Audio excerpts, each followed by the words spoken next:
Good evening guys, स्वागत है आप सभी का इस फिजिक्स के क्लास में। और आज हम लोग देखेंगे एनसीईआरटी के 1.4 से क्वेश्चन, जितने सॉल्यूशन एनसीईआरटी के न्यूमेरिकल। और हम लोग 1.3 तक देख चुके हैं पिछले क्लास में, 1.4 से देखेंगे। तो चलिए 1.4 आपके सामने डिस्प्ले हो रहा है क्वेश्चन, ये यहाँ से करना बाकी था। स्टार्ट करते हैं। कह रहा है explain the meaning of the statement electric charge of a body is quantized. यानी कि electric charge on a body is quantized, इसका मतलब क्या होता है? इसका मतलब ये होता है, ध्यान दीजिएगा, electric charge on any body is quantized, यानी कि आपको मैं बताया था क्वांटाइजेशन ऑफ चार्ज। आप थ्योरी पोर्शन में जाके इसको देख सकते हैं, लेकिन फिर बार मैं एक बार बता देता हूँ। इसका मतलब क्या होता है कि the transformation of electron from one body to another body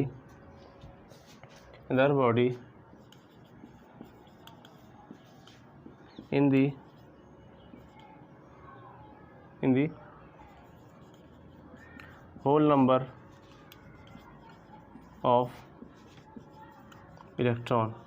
ठीक है, यानी कि मान लीजिए अगर आपके पास कोई बॉडी है, ठीक है, इस बॉडी से आप इलेक्ट्रॉन का ट्रांसफॉर्मेशन, यानी कि इलेक्ट्रॉन को निकाल सकते हो या इलेक्ट्रॉन को डाल सकते हो। तो वो क्या होना चाहिए? होल नंबर के फॉर्म में होना चाहिए। यानी कि यहाँ पे ये नहीं होगा कि आप कहीं मन कर आपको तो आधा इलेक्ट्रॉन डाल दीजिए, 3.5 इलेक्ट्रॉन डाल दीजिए, 2.1 इलेक्ट्रॉन डाल दीजिए। यानी कि यहाँ पे जो होना चाहिए फ्रैक्शन के फॉर्म में इलेक्ट्रॉन का ट्रांसफॉर्मेशन नहीं होता। किसी बॉडी में इलेक्ट्रॉन का जो एक्सचेंज होता है वो किसके फॉर्म में होता है? होल नंबर के फॉर्म में होता है। यानी कितना हो जाएगा? ई हो जाएगा, 2 हो जाएगा, 3 हो जाएगा, मतलब 4 हो जाएगा। यानी कि आप जितना नंबर दोगे, यानी कि 1 दो, 2 दो, 3 दो, 4 दो, यानी कि एक होल नंबर, एक कंप्लीट नंबर के फॉर्म में इलेक्ट्रॉन का एक्सचेंज होता है। ठीक है, यहाँ पे कोई भी ऐसा नहीं होता है कि 1.5 इलेक्ट्रॉन ट्रांसफ़र कर दो, ठीक है, 3.1 इलेक्ट्रॉन ट्रांसफ़र कर दो। यानी इलेक्ट्रॉन का ये फ्रैक्शनल फॉर्म ट्रांसफॉर्मेशन नहीं होता है। ठीक है, तो ये क्या होता है? Quantization of charge. तो आप इसे नोट कर सकते हैं कि किसी भी बॉडी में हम क्या कर सकते हैं? इलेक्ट्रॉन का ट्रांसफॉर्मेशन एक होल नंबर के फॉर्म में कर सकते हैं। उसका फॉर्मूला क्या हो जाएगा? फॉर्मूला हो जाएगा Q=N E, ये हो जाएगा। अब वहाँ n क्या होगा? n होगा आपका 1 2 3 4 5, ऐसे कंटिन्यू रहेगा। ठीक है, यानी कि n की वैल्यू 1 रखोगे तो 1e, n की वैल्यू 2 रखो तो 2e, n की वैल्यू 3 रखो तो 3e, n की वैल्यू 4 रखो तो 4e, ठीक है, n की वैल्यू 5 रखो तो 5e। यानी कि आप इलेक्ट्रॉन का जो एक्सचेंज होगा, इलेक्ट्रॉन का जो ट्रांसफॉर्मेशन होगा, वो एक होल नंबर के फॉर्म में करोगे। यही क्वांटाइजेशन ऑफ चार्ज है। ठीक है, आप इसे अपने बॉडी में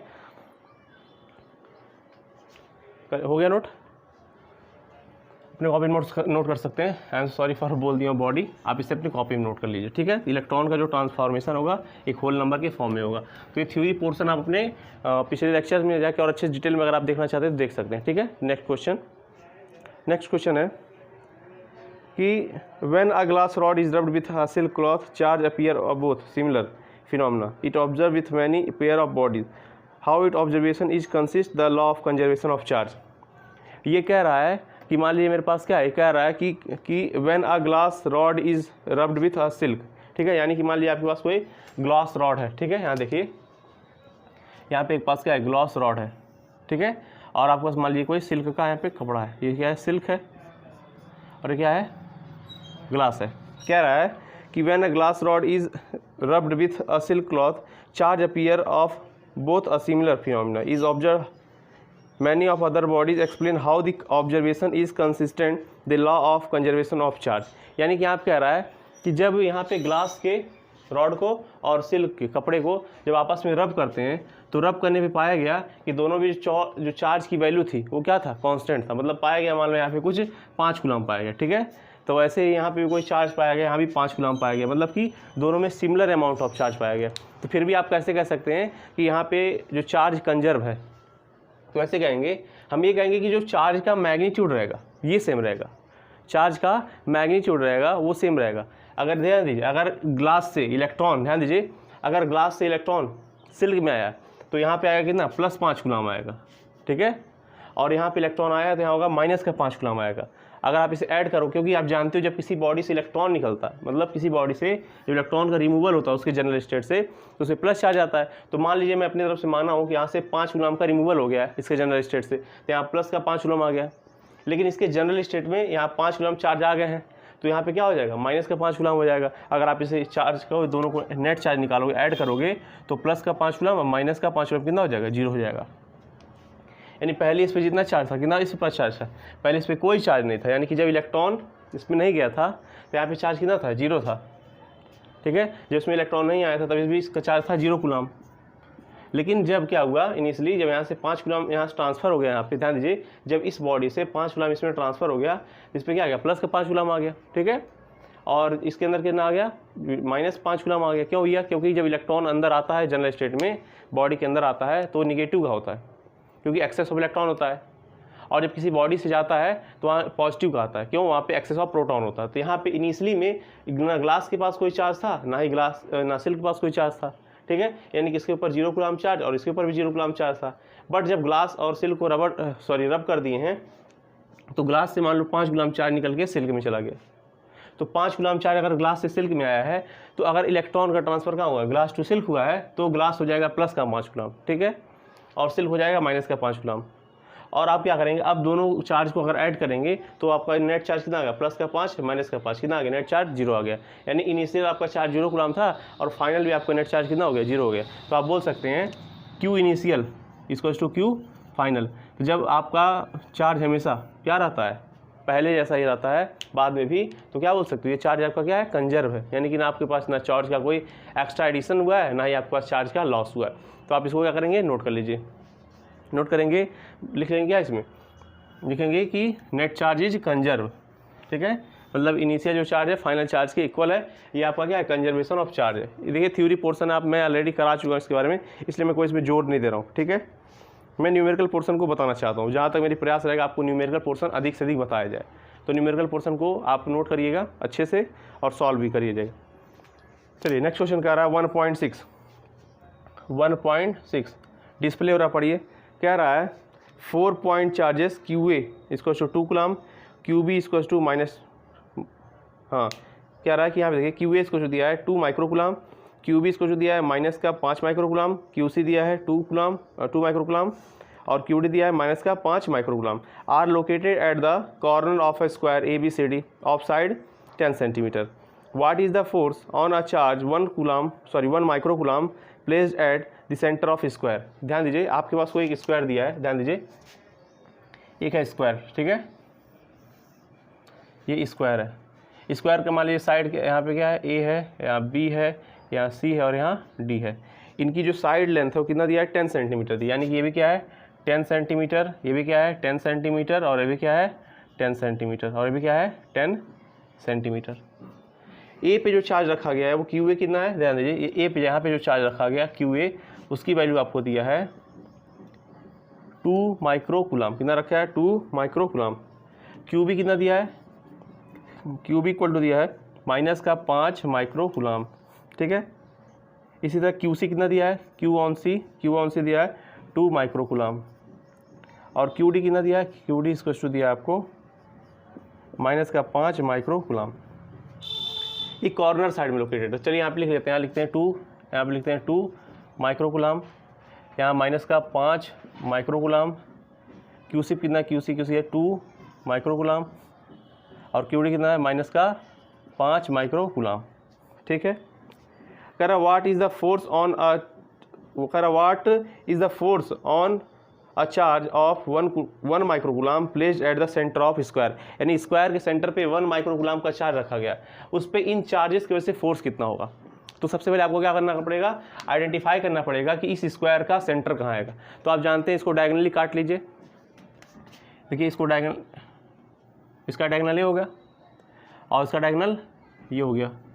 जहाँ पे दोनों डायगनल यानी कि जो दोनों लाइन जहाँ क्रॉस करते हैं वही क्या होता है, देखिए यहाँ दोनों क्रॉस कर रहे हैं एक दूसरे को, ये क्या हो जाएगा, ये सेंटर हो जाएगा। इसी सेंटर पे कोई मान लीजिए सेंटर O है। ठीक है, यहाँ पे रखा गया है 1 माइक्रो कूलम का चार्ज। मैं एक बार देता हूँ कि फ्रेम आ रहा है कि नहीं पूरा, नहीं तो क्या आएगा कि बता दिए कुछ आया ही नहीं। हाँ चलिए ठीक है, फ्रेम कंप्लीट आ रहा है। अब चलिए इसको हम सॉल्व करते हैं। चलिए तो एक बात पहले यहाँ पे हो जाए, पहले नोटेशन कर ले जाए कि चार्ज का कहाँ कहाँ फोर्स लग रहा है, ठीक है। चलिए देखिए यहाँ पे ये 2 माइक्रोकूलम है, देखिए यहाँ 2 माइक्रोकूलम है और यहाँ 1 माइक्रोकूलम है, ये भी प्लस चार्ज है और ये भी क्या है, प्लस चार्ज है। तो ये प्लस चार्ज इस प्लस चार्ज पे क्या लगाएगा, फोर्स रिपल्सन लगाएगा। तो ये वाला इस पर फोर्स कहाँ लगाएगा, ऐसे बाहर की तरफ लगाएगा, इधर इधर फोर्स लग रहा है। अब ध्यान दीजिए यहाँ पे फोर्स लग रहा है एफ पर लग रहा है दोस्त, ध्यान दीजिए ओ पे लग रहा है फोर्स, यानी कि जहाँ ओ है इस पर कोई चार्ज रखा गया 1 कूलम पर, उस पर फोर्स लग रहा है। अब देखिए जिस पर लग रहा है, किस पे लग रहा है, ओ पे रखा हुआ चार्ज पे लग रहा है ना, तो एफ ओ कर लीजिए।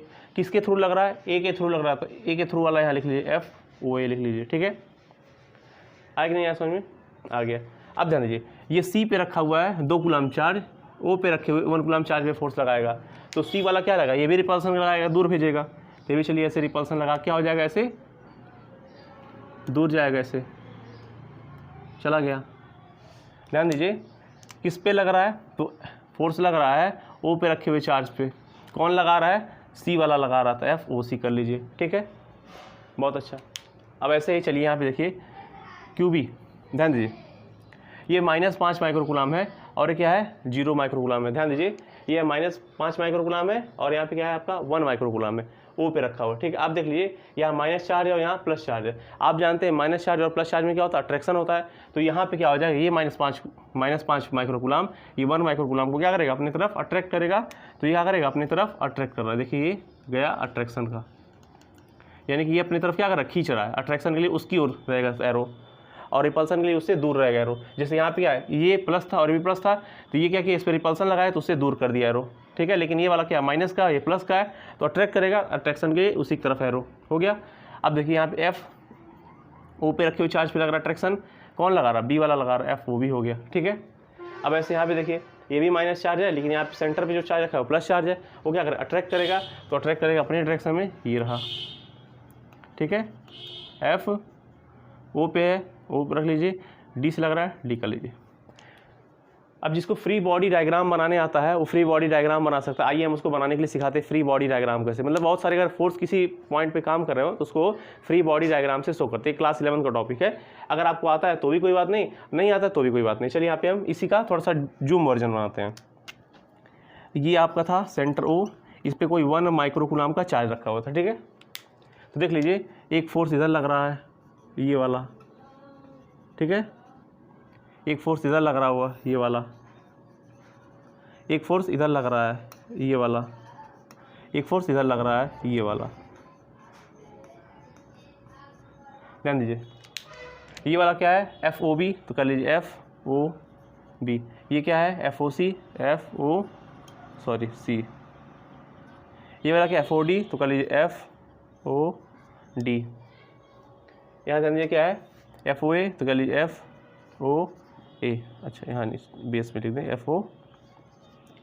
ध्यान दीजिए यहाँ भी 1 माइक्रोकूलम है, ध्यान यहाँ भी क्या 1 माइक्रोकूलम है। पहले बात आपको बता दें, अगर ये चार्ज सेंटर में रखा हुआ है ना, तो ये जो डिस्टेंस, ये वाला डिस्टेंस इस वाले डिस्टेंस के इक्वल होगा और ये वाला डिस्टेंस इस वाले डिस्टेंस के इक्वल होगा, यानी कि और ये वाला डिस्टेंस इस डिस्टेंस के इक्वल होगा। अगर कोई भी चार्ज सेंटर में रखा रहता है तो ये जो डिस्टेंस होते हैं वो डिस्टेंस ऑलवेज सेम रहते हैं। तो मान लीजिए डिस्टेंस कितना आपका ए है, तो ये भी डिस्टेंस क्या रहेगा, ए रहेगा, ये भी डिस्टेंस क्या रहेगा, ए रहेगा, ये भी डिस्टेंस कितना रहेगा, ए रहेगा, ठीक है। क्योंकि सेंटर पर रखे हुए चार्ज के लिए जगह जगह पे जितने भी यहाँ पे डायगोनल के डिस्टेंस आते हैं क्या रहते हैं, सेम रहते हैं। और आप जानते हो क्या आ जाएगा, ये आर्म√2 हो जाएगा, ये भी आर्म√2 हो जाएगा, यहाँ भी आर्म√2/2 हो जाएगा, या आर्म√2/2 हो जाएगा, यहाँ भी आर्म√2/2 हो जाएगा, ये भी आर्म√2/2 हो जाएगा, ठीक। आर्म कितना 10, तो 10√2/2 हर जगह सेम ही रहेगा।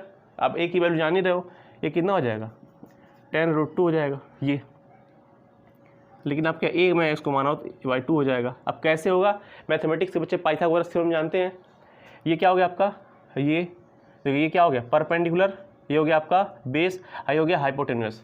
परपेंडिकुलर आपका 10 है, बेस आपका 10 है, और हाइपोटेन्यूस आप निकाल सकते हो। तो हाइपोटेन्यूस क्या हो जाएगा, यानी कि आप हाइपोटेन्यूस मान लीजिए आपको मैं ए है, मान लीजिए हाइपोटेन्यूस ये है, ठीक है। तो ए का स्क्वायर इसको क्या हो जाएगा, परपेंडिकुलर स्क्वायर प्लस बेस का स्क्वायर कितना आ गया, 2 टाइम्स 10 स्क्वायर, यानी कि ए स्क्वायर कितना आ गया, 2 टाइम्स 10 स्क्वायर। अभी आप ए स्क्वायर क्या हो जाएगा, इधर रूट भेज दो, तो 10 स्क्वायर इंटू 2 यानी कितना आ गया, 10√2, यानी कि पूरा डिस्टेंस कितना हो गया, 10√2। अगर इसका हाफ इधर हो जाएगा 10√2/2, इधर 10√2/2, ठीक है। वैसे ही जस्ट यहाँ भी होगा, मतलब हर जगह यार डिस्टेंस सेम रहेगा, मेरे कहने का मतलब ये है। इस जगह FOC देखिए, जहाँ FOC है, ध्यान दीजिएगा, FOC देखिए, तो FOC क्या है, यहाँ पे फोर्स किसके थ्रू लग रहा है, ये लग रहा है 2 कूलम और 1 कूलम, सॉरी 2 माइक्रोकूलम और 1 माइक्रोकूलम के थ्रू, ठीक है। और FOA देखिए, ये FOA भी किस पे लग रहा है, ये FOA लग रहा है 2 माइक्रोकूलम और 1 माइक्रोकूलम। तो जो FOC है, FOC जो है वो FOS क्या हो जाएगा, कैंसिल हो जाएगा। मतलब कि दोनों में क्या है, देखिए चार्ज की वैल्यू भी सेम है दोनों फोर्स में और डिस्टेंस भी सेम है, और देखिए अपोजिट डायरेक्शन में सब। जब दो वेक्टर जिनके मैग्नीट्यूड सेम होते हैं और अपोजिट डायरेक्शन में होते हैं तो क्या होता है वो, ध्यान दीजिए, जब कोई दो वेक्टर एक दूसरे से अपोजिट डायरेक्शन में होते हैं, सेम मैग्नीट्यूड के हो, तो क्या होता है, कैंसिल आउट कर देते हैं एक दूसरे के इफेक्ट को। तो यहाँ देखिए एक दूसरे के इफेक्ट को कैंसिल कर देंगे। इस तरह यहाँ पे देखिए 1 माइक्रोकूलम -5 माइक्रोकूलम FOB यहाँ है, ठीक है। यहाँ देखिए -5 माइक्रोकूलम 1 माइक्रोकूलम FOD। तो यहाँ भी देखिए, यहाँ भी जो चार्ज की वैल्यू क्या है, सेम है, तो यहाँ भी क्या हो जाएगी, ये भी फोर्स इस फोर्स को कैंसिल कर देगा।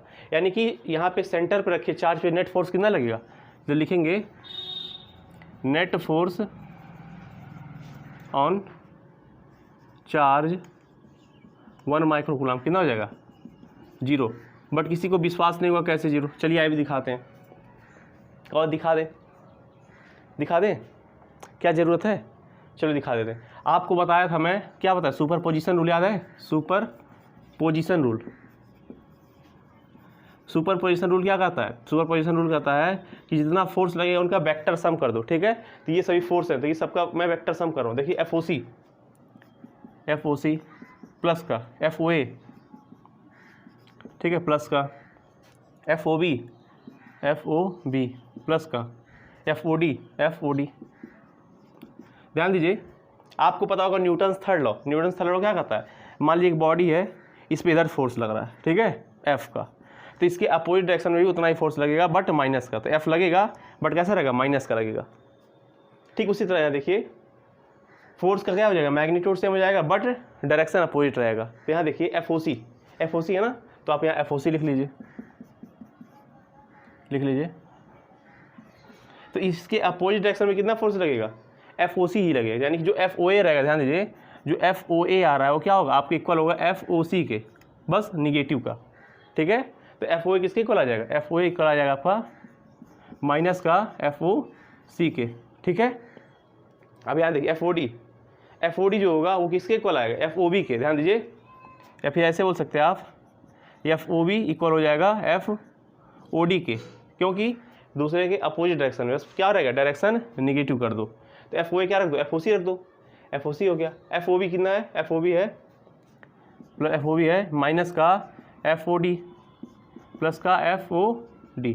चलो FOC plus minus FOC plus minus का FOD प्लस का FOD। न्यूटन्स थर्ड लॉ है ना कि जो फोर्स लगेगा एक दूसरे डायरेक्शन में वो सेम रहेगा बट क्या रहेगा, डायरेक्शन आपको निगेटिव कर देना है, ठीक है। प्लस का FOC माइनस का FOC कट गया, प्लस का FOD माइनस का FOD कट गया, यानी कितना आ रहा है, पूरा 0 आ गया। आप सिंपल से मानते हैं इसलिए मैं लॉन्ग कट करा दिया आपको, ठीक है। तो जिसका सुपर पोजिशन रूल स्ट्रॉन्ग रहेगा, क्लास 11 थोड़ा बहुत स्ट्रॉन्ग रहेगा, तो वो न्यूमेरिकल में कभी भी नहीं फंस सकता, ठीक है। ये है क्लास 11 का दम। तो क्लास 11 का दम बहुत ही अधिक होता है, मायने इतना रखता है कि आपसे क्या बताएं। वो लोगों की अवधारणा है बहुत ही गलत जो कहते हैं first year is the rest year. तो प्लीज़ बी सिंसियर होकर 11th को बहुत ही अच्छे से पढ़िएगा। जो 11th नहीं पढ़ा मान उसे कुछ नहीं आता है, ठीक है। अब आपके सामने कोई भी ऐसा बंदा है जो 11th नहीं पढ़ा, आपके सामने बात नहीं कर सकता, इसलिए 11th के सभी लेक्चर आप लगा सकते हैं मेरे, अगर आपको जरूरत हो, क्योंकि वेक्टर आपको मैं बैठ के पढ़ाऊंगा नहीं, ठीक है। तो आप 1.6 का स्क्रीनशॉट ले लो, फिर नेक्स्ट क्वेश्चन सॉल्व करते हैं। चलिए स्क्रीनशॉट ले लीजिए। चलिए नेक्स्ट क्वेश्चन करते हैं 1.7 पढ़िए क्वेश्चन, मैं डिस्प्ले कर रहा हूँ। कह रहा है कि an electrostatics field line is a continuous curve, that is a field line cannot have sudden break, why not? Explain why two field lines never cross each other at any point. इसमें 2-3 question पूछे गए हैं। पहला कह रहा है कि an electrostatics lines is a continuous curve, यानी कि जो इलेक्ट्रोस्टैटिक्स लाइन होता है, इलेक्ट्रिक फील्ड लाइन जो होता है, क्या वो कंटिन्यूस कर्व होता है, ये बताना है। और आपको यहाँ बताना है कि क्यों ये सडनली ब्रेक नहीं होता है, ठीक है, ये बताना है।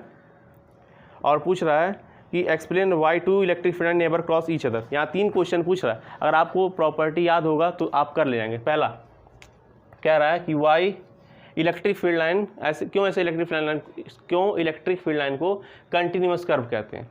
इसलिए कंटिन्यूस कर्व कहते हैं क्योंकि आप जानते होंगे कि मान लीजिए अगर यहाँ पर अगर कंटिन्यूस कर्व ऐसे है, ध्यान दीजिए, इसको कंटिन्यूस कर्व क्यों बोला जाता है, क्योंकि मान लीजिए इस पर कोई यहाँ पे चार्ज आपने रख दिया, टेस्ट चार्ज क्यू, ठीक है।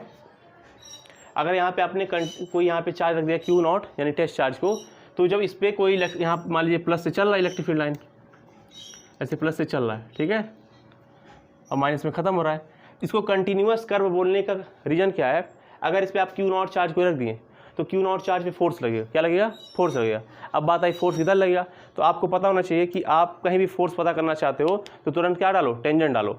इसमें क्या डालोगे, ऐसे टेंजेंट डालोगे तो फोर्स लगेगा, तो तुम्हारा चार्ज यहाँ से कहाँ आएगा, भाग के यहाँ आ जाएगा, यहाँ आ गया क्यू नॉट, ठीक है।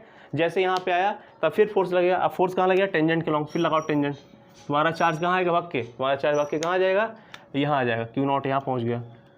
फिर टेंजेंट डालो, टेंजेंट डालोगे तब कहाँ आएगा, टेंजेंट डालोगे तो कुछ यहाँ आएगा, तुम्हारा क्यू नॉट यहाँ आ गया, ठीक है। फिर आपने देखो फिर फोर्स डालो, फिर कहाँ आ जाएगा, तो ये फिर टेंजेंट डाल दिए, फोर्स लगा चार्ज पे, कहाँ आ गया, क्यू नॉट यहाँ आ गया, ठीक है, यहाँ आ गया। फिर टेंजेंट डालो, कहाँ जाएगा, यहाँ आ गया, ठीक है। तो आप देख रहे हो इस कंटिन्यूस फोर्स के इफेक्ट में हमारा चार्ज कंटिन्यूसली मूव कर रहा है। ध्यान दीजिए, इस कंटिन्यूस, ध्यान दीजिए यहाँ पे कोई आपका जो चार्ज रखा हुआ टेस्ट चार्ज को बोल रहे हैं, ये कंटिन्यूस फोर्स के क्या हो, इन्फ्लुएंस में आपका चार्ज कंटिन्यूस मूव कर रहा है। तो अगर आपका यहाँ पे चार्ज कंटिन्यूस फोर्स का एक्सपीरियंस कर रहा है और कंटिन्यूस मूव कर रहा है, यही प्रूव करता है कि इलेक्ट्रिक फील्ड लाइन क्या होता है, कंटिन्यूस कर्व होता है। मान लीजिए अगर यहाँ पे बीच में क्या रहता है, ऐसे टेढ़ा मेढ़ा रहता है, ध्यान दीजिए, अगर यहाँ पे ऐसे रहता, यहाँ रहता, यहाँ टूट गया, यहाँ हो जाता। आप सोचिए आपका चार्ज यहाँ तक तो मूव करता, ध्यान दीजिए, चार्ज आपका यहाँ तक तो मूव करता, यहाँ तक तो मूव करता, यहाँ तक तो मूव करता, लेकिन यहाँ ऐसे उड़ के थोड़ी नहीं जाता, ठीक है। तो यहीं तक आपको इलेक्ट्रिक फील्ड लाइन मान जाएगा, उसका यहाँ से मूव करके इस पर नहीं चला जाएगा कि आप यहाँ से टेंजेंट डाल दीजिए तो कूद जाएगा, आपके टेंजेंट पर से चार्ज चला जाएगा, नहीं, ये आपका तब तक ही मूव करेगा जब तक कि ये कंटिन्यूस बना रहेगा, ठीक है। जब इस पर फोर्स लगना बंद हो गया, समझ लीजिए इलेक्ट्रिक फील्ड लाइन के बाहर है, यानी कि यहाँ अगर आप ला दीजिए, यहाँ इस पर कोई फोर्स नहीं लगेगा, यहाँ पे आप रख दीजिए चार्ज ना, तो इनफाइनाइट टाइम तक यह पड़ा रहेगा, इस पर कोई फोर्स नहीं लगने वाला है। क्यों, क्योंकि ये फील्ड लाइन पे नहीं है। तो कंटिन्यूस कर्व कहने मतलब क्या है कि चार्ज पे जब कंटिन्यूस फोर्स लगता है तो ये कंटिन्यूस मूव करता रहता है, ठीक है। चार्ज पे कंटिन्यूस फोर्स लगने से ये कंटिन्यूस मूव करता रहता है उस फोर्स के इफेक्ट में, इसीलिए हम बोलते क्या होता है, ये क्या होता है, कंटिन्यूस लाइन होता है। जहाँ फोर्स लगना बंद हो गया वहीं इलेक्ट्रिक फील्ड लाइन भी बंद हो गया, और जहाँ इलेक्ट्रिक फील्ड लाइन बंद नहीं हुआ यानी कि वहाँ फोर्स कंटिन्यू रहेगा। जब फोर्स कंटिन्यू है तो इलेक्ट्रिक फील्ड लाइन भी क्या रहेगा, कंटिन्यू रहेगा, इसलिए कहते हैं electric field line is a continuous curve. अगला बात कहता है ये अचानक से टूटती क्यों नहीं है। चलिए, ये अचानक से टूटती नहीं, रीजन क्या है कि जब ये चलना शुरू कर, ध्यान दीजिए, मान लीजिए यहाँ से चलिए प्लस से माइनस तक, तो ये फिक्स है कि ये प्लस से माइनस तक ही जाएगी। ये रीजन इसलिए नहीं है कि इसलिए क्यों नहीं ब्रेक डाउन होती है, रीजन ये है कि ये प्लस से माइनस की तरफ चलेगी, बीच में ब्रेक डाउन इसलिए नहीं होती है क्योंकि मान लीजिए आपको चार्ज यहाँ पे है, ठीक है, यहाँ चार्ज को यहाँ जाना है, तो क्या आपकी चार्ज इस पॉइंट से जंप करेगा क्या सीधे। ये वाला एग्जांपल देखिए, अगर मेरे चार्ज ये देखिए प्लस पॉइंट यहाँ पे है और माइनस यहाँ पे है, तो आप तो अपने चार्ज को यहाँ तक ला जाओगे, ठीक है, लेकिन माइनस पे पहुँचाना है, तो क्या आपका चार्ज यहाँ से जंप मारेगा क्या, यहाँ के लिए नहीं मारेगा ना। तो अगर नहीं मार सकता तो ये फील्ड लाइन भी नहीं पॉसिबल हो सकती। इसीलिए कहा गया कि क्या कि इलेक्ट्रिक फील्ड लाइन जो होती हैं वो क्या होती है, कंटिन्यूस कर्व होती है। देखिए कंटिन्यूस कर्व हो गया आपका, और इलेक्ट्रिक फील्ड आप देख सकते हैं एक पॉइंट से दूसरे पॉइंट डायरेक्ट जंप नहीं कर सकती है, इसलिए सडनली बीच में नहीं टूट सकती, क्योंकि हमको चार्ज को अगर हम प्लस से मूव करा रहे हैं तो माइनस तक पहुंचाना है, और माइनस तक पहुंचाने के लिए हमको फोर्स लगा के स्लोली मूव कराना है, ठीक है। जंप करा के चार्ज को प्लस से माइनस नहीं पहुंचाना है। अगर कहीं जंप होता है तो इलेक्ट्रिक फील्ड लाइन वहाँ नहीं है, ठीक है, वो काम ही नहीं करेगा आपका। इसलिए क्या आ गया कि चार्ज आपका कंटिन्यूस मूव करेगा, कंटिन्यूस फोर्स लगेगा तो कंटिन्यूस फील्ड लाइन है, पहला बात हो गया। दूसरा, कंटिन्यूस इसलिए नहीं टूटती है क्योंकि चार्ज कंटिन्यूस मूव करता है, चार्ज कभी जंप नहीं करता है, इसलिए ये कंटिन्यूस कर्व होता है, आ गया। और ये भी आपका क्लियर होगा कि ये क्या हो गया, ब्रेक डाउन नहीं होता अचानक से, मतलब कि सडनली टूटेगा नहीं। जब सडनली नहीं टूट रहा तो इससे पता चल रहा है कि ये जंप नहीं करेगा, ठीक है, यहाँ तक बस कंटिन्यू बना रहेगा, इसके आगे नहीं होगा, तो सडनली कभी ब्रेक नहीं होता। रीजन क्या है कि चार्ज को हमको कंटिन्यूस मूव कराना रहता है, ना कि चार्ज को कुदाना रहता है। अगर चार्ज को कुदाना ही होगा हमको तो ये कैसे आपका बना रहेगा इलेक्ट्रिक फील्ड लाइन, तो इलेक्ट्रिक फील्ड लाइन ही नहीं, मतलब है नहीं कोई वहाँ पे। ठीक है। आप खुद कुदा लीजिए, आप लाइन क्या करने ले रहे हैं, कुदाइए अपने मन से। इलेक्ट्रिक फील्ड की प्रॉपर्टी कहाँ पढ़ रहे हो तब तुम बाहर हो गए उससे। इसलिए इलेक्ट्रिक फील्ड लाइन कभी भी अचानक से नहीं टूटती, क्योंकि चार्ज को हमको स्लोली मूव कराना था उस पर, ठीक है। और जहाँ चार्ज खत्म हो गया वहीं समझ लीजिए उसका एंडिंग पॉइंट है। आगे पूछ रहा है कि आगे इलेक्ट्रिक फील्ड लाइन, ध्यान दीजिए। अब इस चीज़ को मैं आपको नहीं लिखवाऊँ, क्योंकि आप अपने मन से जब लिखोगे तो आपको ये पता चलेगा कि आप क्या चीज़ समझे हो और क्या लिख रहे हो, ठीक है। मैं समझा दूंगा, लिखने वाला काम आप करेंगे, ठीक है। नेक्स्ट पूछा है कि कभी भी दो इलेक्ट्रिक फील्ड लाइन आपस में क्यों नहीं कट करती, एक दूसरे को क्यों इंटरसेक्ट नहीं करती। लेट अस सपोज दैट कोई इलेक्ट्रिक फील्ड लाइन ऐसे जा रही है, ठीक है, और कोई इलेक्ट्रिक फील्ड लाइन ऐसे जा रही है। किसी का डायरेक्शन ये है, ठीक है, और किसी का डायरेक्शन ये है। मान लो ये पहला है और ये दूसरा है। आपको पता है कि जब इलेक्ट्रिक फील्ड लाइन जाती है तो किसी भी पॉइंट पे अगर आप टेंजेंट डालते हो तो उस पॉइंट पे इलेक्ट्रिक फील्ड का डायरेक्शन पता चलता है, ठीक है। तो मान लीजिए इस पॉइंट पे इलेक्ट्रिक फील्ड लाइन कट कर दी, ठीक है, कट करी। अब कट करे वाले पॉइंट पे टेंजेंट डालिए। तो मान लीजिए कट करे वाले पॉइंट पे मैं डाल दिया टेंजेंट। अब देखिए, तो यहाँ पे देखिए दो टेंजेंट बन रहा है। एक टेंजेंट बन रहा है कुछ ऐसे, ठीक है, और एक टेंजेंट बन रहा है कुछ ऐसे। आप देख पा रहे हो कि इलेक्ट्रिक फील्ड लाइन क्या है, यहाँ पे इलेक्ट्रिक फील्ड लाइन देखिए ये वाला, और इलेक्ट्रिक फील्ड लाइन ये वाला। तो मान लीजिए मैं सिलेक्ट करता हूँ इलेक्ट्रिक फील्ड लाइन फर्स्ट को। तो आप देखिए इलेक्ट्रिक फील्ड लाइन फर्स्ट को मैं सिलेक्ट कर रहा हूँ, तो फर्स्ट में देखिए मैं क्या लिया हूँ, पॉइंट एक ही है। आप देखिए इलेक्ट्रिक फील्ड लाइन फर्स्ट का यहाँ पे दो डायरेक्शन मिल रहा है, और वहीं पे इलेक्ट्रिक फील्ड लाइन सेकंड का भी देखिए दो डायरेक्शन मिल रहा है। एक इधर की ओर मिल रहा है, एक इधर की ओर मिल रहा है, और फर्स्ट का एक बार इधर मिल रहा है, एक बार इधर मिल रहा है। मतलब कि इलेक्ट्रिक फील्ड लाइन का एक ही टाइम पे एक ही पॉइंट पे दो डायरेक्शन मिल रहा है। मतलब कि ये कैसे पॉसिबल है, मैं नॉर्थ की तरफ गया तो ये कह रहा है मैं नॉर्थ गया और ईस्ट भी गया हूँ, ये कभी पॉसिबल है। कोई कह दिया कि मैं नॉर्थ की तरफ गया हूँ, फिर वही कह रहा कि नहीं तुम नॉर्थ और ईस्ट की तरफ गए हो, मतलब नॉर्थ की तरफ भी गए और ईस्ट की तरफ भी गए हो। मतलब एक साथ में दो डायरेक्शन कैसे जा सकते हो भैया। ये नहीं कह रहा मैं नॉर्थ और ईस्ट गया हूँ, वो कह रहा है कि नॉर्थ भी गए और तुम ईस्ट भी गए हो एक ही साथ, नॉर्थ और ईस्ट। मतलब आधा पैर में नॉर्थ में जा रहा है, आधा पैर ईस्ट में जा रहा है। ये पॉसिबल है? नहीं पॉसिबल है। क्यों नहीं पॉसिबल है? क्योंकि वेक्टर क्वांटिटी की एक स्पेसिफिक डायरेक्शन होती है, मतलब कि वो एक डायरेक्शन में एक ही बार चल सकता है। तो इलेक्ट्रिक फील्ड लाइन क्या है, वेक्टर क्वांटिटी है, और इलेक्ट्रिक फील्ड की एक सर्टेन डायरेक्शन होती है, वही डायरेक्शन होगी इलेक्ट्रिक फील्ड लाइन की। लेकिन यहाँ पे देख सकते हैं आप इलेक्ट्रिक फील्ड लाइन की दो डायरेक्शन मिल रहा है। ये वेक्टर क्वांटिटी का क्या कर रहा है, वेक्टर क्वांटिटी को तोड़ रहा है, वेक्टर के रूल को तोड़ रहा है। तो जो वेक्टर के रूल को तोड़े, क्या वो पॉसिबल है दुनिया में? तो it is never possible, never possible. क्यों? क्योंकि वेक्टर क्वांटिटी का सिर्फ एक ही डायरेक्शन होता है, बहुत सारे डायरेक्शन पॉसिबल नहीं, इसलिए इलेक्ट्रिक फील्ड लाइन एक दूसरे को ब्रेक नहीं करती। इसको आप लिखना होगा तो आप जा सकते हैं किसमें, प्रीवियस लेक्चर वीडियो में, वहाँ से मैं आराम से कराया, एक टॉपिक कराया हूँ 100%। कोई एनसीईआरटी का ऐसा क्वेश्चन ही नहीं बचेगा यार जो मैं कराया ना हूँ। एनसीईआरटी का एक एक क्वेश्चन लग जाएगा, बस आप जाके वहाँ पे थ्योरी पोर्शन कंप्लीट करो, ठीक है। हर एक थ्योरी से रिलेटेड है, न्यूमेरिकल थ्योरी नहीं आएगा तो न्यूमेरिकल भी नहीं आएगा। तो आप लिख सकते हो electric field line vector quantity होती है, और वेक्टर क्वांटिटी का एक स्पेसिफिक डायरेक्शन होता है, due two by electric field line की दो डायरेक्शन पॉसिबल नहीं है after drawing the tangent at the intersecting point. चलो नेक्स्ट की तरफ बढ़ते हैं। नेक्स्ट क्या कह रहा है, एक मिनट, नेक्स्ट कह रहा है 1.7 हो गया ना। चलिए 1.8 कह रहा है 2 point charges QA equal to 3 microcoulomb and QB equal to -3 microcoulomb are located 20 centimetre apart in vacuum. What is the electric field at the mid point O of the AB joining line two charges? If a negative test charge of magnitude 1.5 into 10⁻⁹ coulomb is placed at the point, what is the force experienced by test charge? बहुत अच्छा question है, very good. चलिए 1.8 करते हैं। 1.8 ठीक है, यहाँ पे आपको बस चार्ज दिया QA को दिया है 3 माइक्रोकूलम, QB दिया है, QB इसको दिया है -3 माइक्रोकूलम, और आपको दिया क्या, डिस्टेंस दिया है, यानी कि उनके बीच का डिस्टेंस R दिया है 20 सेंटीमीटर। कितना दिया है? 20 centimetre in vacuum. What is the electric field line at mid point, ठीक है, लाइन ज्वाइनिंग ऑफ AB। मान लीजिए आपके पास कोई लाइन है ऐसे, ठीक है, लाइन A से शुरू होता है और B को ख़त्म होता है, ठीक है, और यहाँ पे कहीं कोई मिड पॉइंट मान लीजिए O है, ठीक है।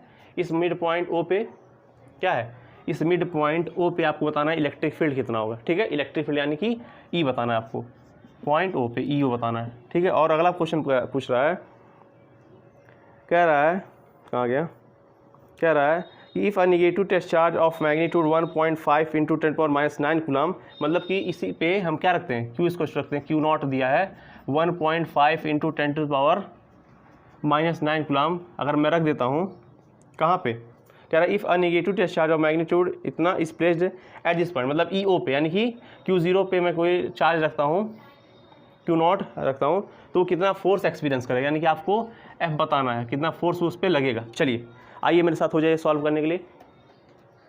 तो इलेक्ट्रिक फील्ड आपको पता करना है, ध्यान दीजिए। पहले QA कितना है 3 माइक्रोकूलम, 3 माइक्रोकूलम, यहाँ है -3 माइक्रोकूलम, -3 माइक्रोकूलम, ओके, कोई दिक्कत नहीं है।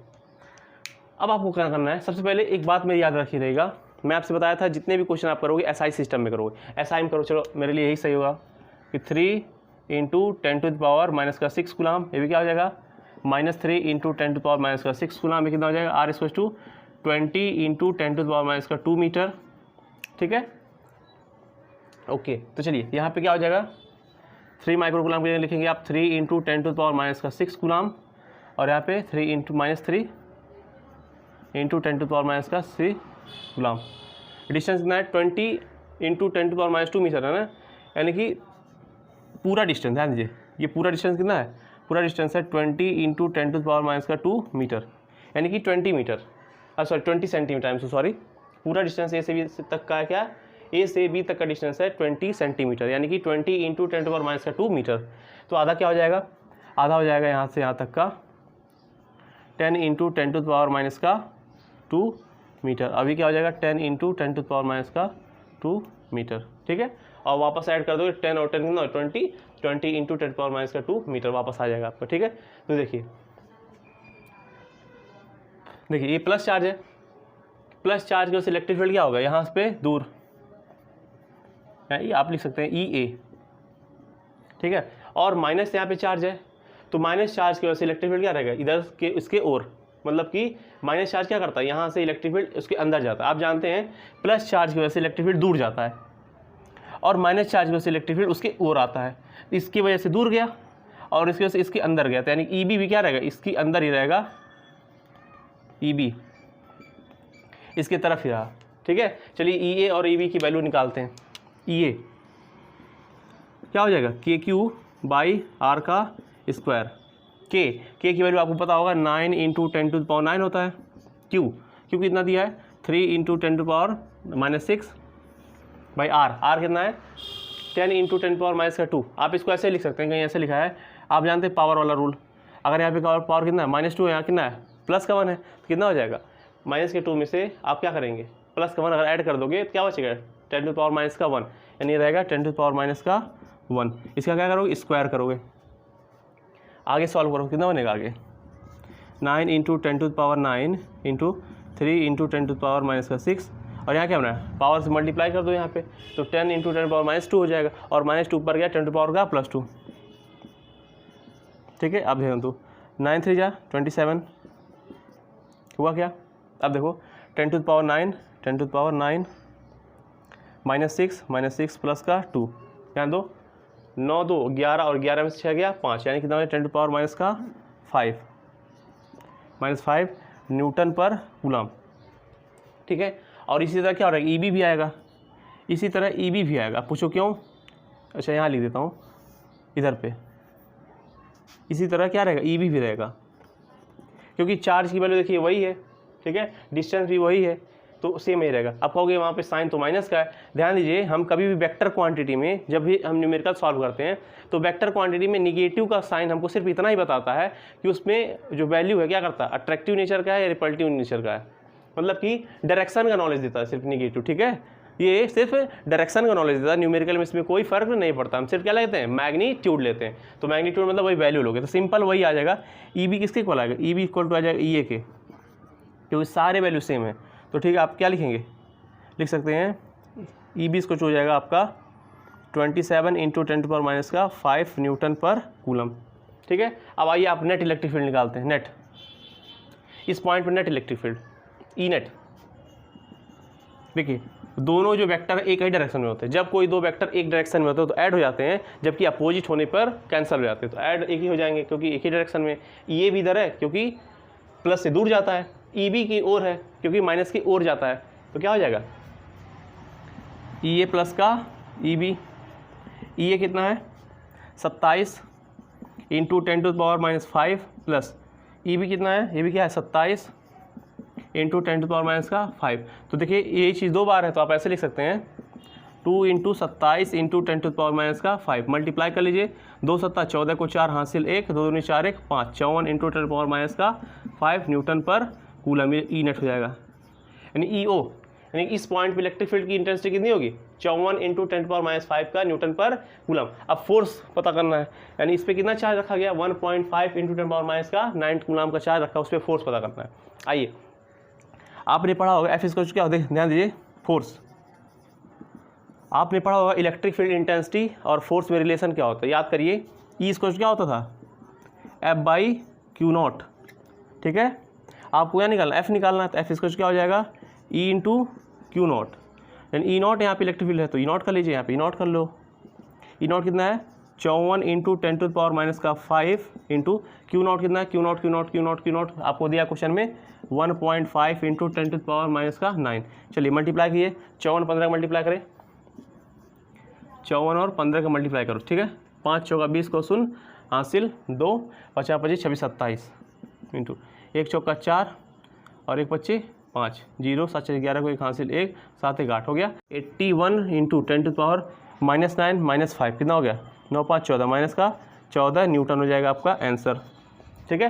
यानी फोर्स कितना लगेगा, फोर्स इतना लगेगा और इलेक्ट्रिक फील्ड की इंटेंसिटी इतनी हो जाएगी, ठीक है। आप इसे अपने कॉपी में नोट कर सकते हैं, कोई प्रॉब्लम हो तो आप कमेंट बिल्कुल करिएगा और एकदम 100% इसका सॉल्यूशन किया जाएगा, ठीक है। इसको नोट करें, मैं अगला क्वेश्चन कराता हूँ। चलिए नेक्स्ट क्वेश्चन करते हैं। नेक्स्ट क्वेश्चन दिया है 1.9, कह रहा a system has two charge Q A equals to 2.5 into 10⁻⁷ coulomb and Q B equals to -2.5 into 10⁻⁷ coulomb located at point A, जिसका कोऑर्डिनेट दिया है 0,0 -15 सेंटीमीटर एंड बी दिया है 0,0 प्लस का 15 centimetre respectively. What are the total charge of electric dipole, अच्छा what are the total charge and electric dipole moment of system, ठीक है। मान लीजिए आपको क्या दिया है, ध्यान दीजिए, कोई इलेक्ट्रिक डाइपोल है, ठीक है, जिसके कोऑर्डिनेट आपको दिए, तो कोऑर्डिनेट आपको दिया है पहला, फर्स्ट कोऑर्डिनेट दिया है, मान लीजिए R1 आपको दिया कितना, R1 आपको दिया है 0,0 माइनस का 15 सेंटीमीटर। R1 जगह अच्छा रहेगा आप L1 कर लीजिए, ठीक है, L1, ठीक है, माइनस का 15 सेंटीमीटर। इसी तरह आपको L2 दिया है, L2 कितना है, L2 यानी कि B दे रखा है आपको 0,0 प्लस का 15 सेंटीमीटर। चलिए A B करके दिया आपके क्वेश्चन में, तो A B कर लेते हैं। चलिए A है और ये B है, कोई बात नहीं। चार्ज कितना दिया QA दिया है 2.5 इंटू 10⁻⁷ कूलम और Q भी आपको दिया है माइनस का 2.5 इंटू 10⁻⁷ कूलम, ठीक है। कह रहा व्हाट आर टोटल चार्ज, यानी कि आपको नेट चार्ज यानी Q नेट पूछा है सिस्टम का, और सिस्टम का डाइपोल मोमेंट P पूछा है आपसे, ठीक है। चलिए आपको बनाते हैं कोऑर्डिनेट सिस्टम। तो कोऑर्डिनेट सिस्टम आपने पढ़ा ही होगा क्लास 10th में, और किसी को आता है तो ठीक है, नहीं आता तो कोई बात नहीं, आइए हम सिखाते हैं कोऑर्डिनेट सिस्टम आपको, ठीक है।